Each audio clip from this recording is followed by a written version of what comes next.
Hello, my name is Patrick Brown. I'm the HR business partner for CSHR and Government Shared Services. I just really wanted to share a brief overview of my journey into the HR profession.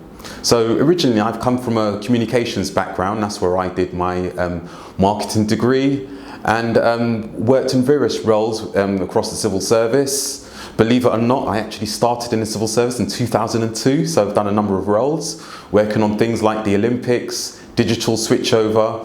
I even became head of museums.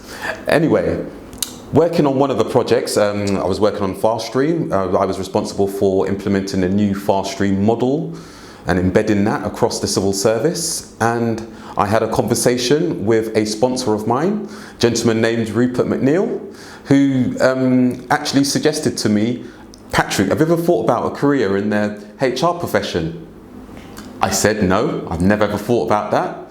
But then when he actually explained to me the amount of roles that I've actually done that actually had an HR slant to it. For example, I've worked in, I've led communications campaigns for our recruitment. I've also got involved in a lot of talent development. Then I realised, oh, maybe I have actually got an HR background. So anyway, one of the other things that he said to me is, Patrick, you must consider doing a CIPD, and that is basically the qualification for the HR professionals. It's kind of like the Holy Grail. There are the three different versions of qualifications within CIPD. You've got the associate member, which is the junior level, and then you've also got the chartered, which is kind of like a master's level, and then finally you've got the fellow. I did the chartered, which was the masters. I think probably what tips would I actually share with you guys?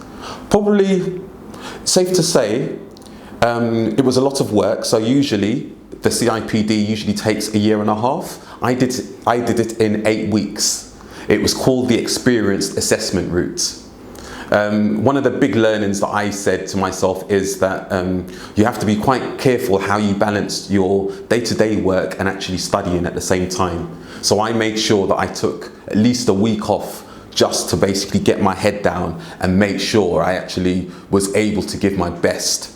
I think the main bits of advice in terms of studying was really preparation. My grandma always said to me, failure to prepare is preparation for failure. So it's really important that you prepare well, you understand exactly what you're going to be assessed against, and basically you just put your head down and you go for it.